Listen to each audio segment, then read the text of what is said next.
더 디테일하게 들어가면 끝이 없습니다. 그러니까 이제는 쿠팡과 스마트 스토어만이 답이 아니다. 거기는 당연한 곳이고, 그 다음에 추가적으로 내 주력 상품이 어떤 것이냐에 따라 가구면 전문몰, 오늘의 집 같은 그런 전문몰, 의류면 패션 전문몰, 에이블리, 뭐 지그재그 이런 데 들어가야 된다는 거예요. 무신사 이런 데도 입점하는 거에 대해서 생각해 볼 필요가 있다. 입점이 그렇게 쉽지만 않아요. 더군다나 해외 구매 대행은 입점하기 매우 어렵습니다. 빠른 배송의 메리트가 없으니까. 그래서 구매 대행 셀러들이 나중엔 다 어느 쪽으로 가요? 해외 구매 대행 셀러가 결국은 어떻게 갑니까? 방향이 사입으로 가잖아요. 사입이 뭐예요? 물건은 들여와서 도매로 들여와서 소매로 판매하는 거죠. 쿠팡에 뭐 그로스로 보낸다든가 네이버로 보낸다든가 풀필먼트를 활용하는 거죠. 왜 구매 대행으로 돈을 잘 벌고 잘 팔고 있으면 계속 그렇게 팔지 왜 사입으로 가냐고. 다 이유가 있는 거예요. 구매 대행 셀러로서는 한계가 있다는 뜻이에요. 결국은 사입, 뭐 브랜딩까지는 안 가더라도 사입으로 가야 된다. 그래야 가격 메리트도 가져가고 배송도 잡을 수 있다. 결국은 그렇게 가야 된다는 겁니다. 그리고 많은 스토어들이 그런 방향성으로 가고 있고요. 자, 더 디테일하게 들어가면 정말 끝이 없습니다. 자, 그러면 우리가 상품을 소싱하고 판매할 때 상품을 먼저 찾아야 될까요? 아니에요. 타겟을 먼저 정해야 돼요. 타겟. 내가 판매하고자 하는 타겟이 누구냐? 누구한테 팔 거냐? 20대냐, 30대냐, 40대냐, 50대냐, 60대냐? 타겟을 먼저 정하고 상품을 소싱해야 됩니다. 이건 매우 중요한 핵심이에요. 상품 아무거나 그냥 긁어다가 파는 거는요, 타겟이 없잖아요. 그런데 내가 반자동을 하든 수동을 하든 내가 상품을 가져와서 판매를 하겠다면 타겟을 먼저 정해야 되는 게 맞아요. 자, 예로 캠핑용품을 살펴보도록 하겠습니다. 캠핑용품 팔고 싶다면 캠퍼들이 요즘에 찾는 상품이 무엇인지 먼저 찾아보고, 캠퍼들이 어떠한 구성으로 지금 이루어져 있는지, 20대가 많은지 30대가 많은지 봐야죠. 그러면 어떻게 해야 되죠? 캠핑 앱을 봐야죠. 캠핑 앱. 뭐 요즘에 가장 유명한 캠핑 앱 중에 하나가 땡큐 캠핑이라고 있어요. 땡큐 캠핑. 그런 앱을 들어가서 봐야죠.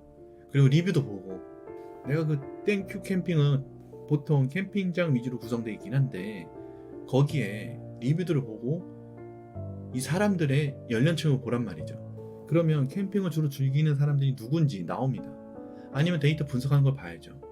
제가 데이터 분석한 거를 뭐 대략적으로 공개된 것들을 보면 30대는 여성 고객이 관련돼서 캠핑 관련돼서 더 많은 검색을 하고 있고, 40대는 남성 고객이 남성이 약간 더 많다. 그래서 결과적으로 퍼센트를 따져보면 40대 남성이 가장 많고, 그 다음에 40대 여성, 그 다음에 30대 여성이에요. 남성일 것 같았죠. 저도 그런 줄 알았어요. 남자들이 다 캠핑 관련된 건 남자들이 다 검색하는 줄 알았어요. 그런데 전체적으로 보면요, 캠핑 관련된 거 검색하는 사람 여자가 많아요. 여성이 더 많다는 거예요. 그러면 타겟을 주로 캠핑 관련된 거를 검색하는 사람들이 30, 40대에 몰려 있으니까 30, 40대로 잡고, 여성이 많으니까 여성에 좀 더 비중을 높여야 되겠죠. 그럼 내가 상품을 구성할 때 30, 40대가 찾을 만한 상품이며 여성의 감성을 맞출 수 있는 그런 디자인을 갖고 있는 상품을 찾아야겠죠. 타겟을 정하고 상품을 찾는 순으로 접근해야 한다. 상품을 찾고 잘 팔 수 있게 만든 자가 아니라는 겁니다. 자, 그러면 이제 결론. 아이템을 소싱하는 데 있어서 자신 있는 카테고리를 정하고요. 해당 카테고리 상품 중에 잘 팔리고 있는 상품이 무엇인지 조사하고 연관 있는 상품을 찾는 겁니다. 해당 상품이 어떤 시즌과 트렌드가 있는지를 분석을 합니다. 해당 상품을 찾는 고객층이 어떤지 분석합니다. 그래서 타겟을 정하고요. 타겟에 맞는 상품을 찾는 거죠. 타겟에 맞는 상품을 찾았다면 그와 비슷한 여러 가지 상품을 등록을 하는 겁니다. 그리고 그 여러 가지 상품 중에 주요 상품은 저렴한 가격으로 광고를 돌려보는 거죠. 그리고 반응을 보는 거예요. 반응이 없으면요, 버려요. 무자본이라며, 무자본 창업이라며 무자본 창업, 뭐 소자본 창업이라고 이야기하는 뭐 그런 것들을 앞으로 내세워서 이거는 누구나 쉽게 할 수 있다라고 이야기하는 강사나 샐러드는요, 무시하세요. 그냥 아예 버려. 가슴에 손을 얹고 이야기해보라 그래요. 무자본? 근데 소자본은 조금 말이 돼. 무자본은 절대 될 수가 없어요. 광고비가 일단 들어가는데, 그리고 상품 등록하고 뭐 프로그램 사용하고 그러면 돈이 들어가는데 어떻게 그게 무자본이야? 말이 안 되는 소리고, 거품 뜯어먹는 소리고. 소자본은 소자본이긴 합니다. 어디 오프라인이나 매장 차리는 거보다는 돈이 덜 들어가니까. 그래도 자본이 필요한 건 맞습니다. 자, 반응이 없으면 버리고요. 반응이 있다면 썸네일이랑 상세 페이지를 업그레이드 해야죠. 그리고 주문이 들어오면요, 주문이 이제 꾸준히 뭐 하루에 하나든 이틀에 하나든 일주일에 3개 이상 들어온다. 그러면 광고비를 좀 더 올려요. 노출이 좀 더 잘 될 거 아니에요. 그랬더니 주문이 늘어나. 그러면 어떻게 해야 돼? 바로 사입할 준비를 해야 되는 거예요. 바로 남들 들어오기 전에 빨리 사입할 준비를 해야죠. 못해도 보름 걸릴 텐데 아무리 짧게 해도 바로 사입 준비하고요. 그리고 국내에서 바로 배송할 수 있게끔 내가 가지고 있다가 포장해서 보내든가. 그로스에 넣으면 좋은데 그로스 들어가는 것도 시간이 걸리니까 바로 그냥 내가 가지고 있으면서 국내에 배송 시켜버려요. 좀 힘들겠죠. 택배 회사 해야 되고 여차하면은 편의점이든 우체국이든 쫓아가서 보내야 되니까 힘들겠지만 그렇게 해야죠. 거저되는 게 어딨어. 그렇죠.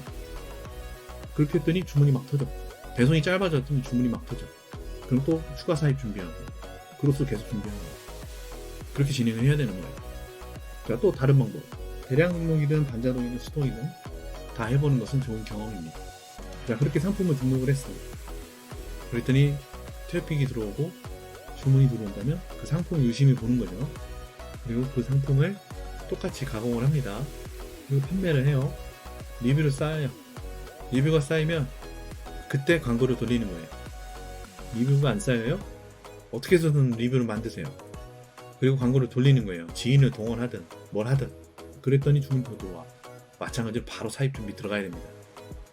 그래서 로켓이든 뭐 빠른 배송이든 그렇게 전환했더니 주문이 더 들어온다. 그럼 또 사입해야죠. 계속 판매량을 늘리는 거예요. 그리고 구성도 늘리는 거죠. 그렇게 갈 수밖에 없습니다. 쇼핑몰은 그렇게 가야 됩니다. 자, 상품을 찾는 방법은 이제는 닭등 대량 등록이 아니라, 자, 수요를 분석하고 타겟을 정해서 상품을 소싱하고 수입까지, 사입, 수입까지 계획을 다 세우고 진입해야 됩니다. 그리고 구매 대행도 전문몰화 해야 합니다. 종합몰이 아니라 전문몰이 될 수 있도록 계획하세요. 그렇게 가시면 됩니다. 상품 소싱할 때 가장 먼저 뭐부터 해라? 그 상품의 타겟을 먼저 분석하고 그 타겟에 맞는 상품을 찾고, 그리고 그 상품을 수입하고 판매하는 것까지 계획을 다 잡고요. 네, 스토어도 전문몰화 시켜야 된다. 자, 이해되셨죠? 자, 지금까지 쭉 제가 밑밥을 계속 깔아왔어요. 쭉 깔아왔고, 자, 회수 다 했습니다. 내 상품을 잘 판매하기 위한 가장 좋은 방법이 무엇인지 말씀드렸어요. 정리되셨기를 바랍니다. 자, 이해가 안 되셨다면 영상을 다시 한번 보시고요. 뭐 구구절절 얘기하느라 좀 앞뒤가 없는 내용도 있긴 한데 잘 보시기 바랍니다. 결론은 딱 정해져 있어요. 예, 마지막에 정리된 내용으로 정리 다 해서 그렇게 상품을 소싱하고 판매를 해보고 추가 판매를 일으킬 수 있도록 만들어 보시기 바랍니다. 자, 그거에 대해서 디테일하게 좀 배우고 싶다, 알고 싶다 하시면요, 강의를 들어야죠. 근데 그런 거를 알려주는 강의가 많지도 않을 뿐더러 매우 비쌉니다. 그게 진짜 돈 버는 방법이거든요. 참고로 저는 강의를 안 합니다. 계획도 없습니다. 자, 그런 강의를 찾아서 배우기에는 리스크가 너무 커요. 들어가는 비용이 너무 크기 때문에 뭐 1, 200만 원 하는 게 아니에요, 그런 강의가. 그러니까 여러분들이 그걸 하기 전에 공부를 하고 직접 조금이라도 한번 실행을 해보시면 아주 큰 도움이 될 겁니다. 그렇게 해보시기를 바라면서 이번 영상은 여기서 끝내도록 하겠습니다. 긴 영상 보시느라 고생 많으셨고요. 내용이 괜찮았다 그러면 구독, 좋아요, 댓글, 알림은 선택. 감사합니다.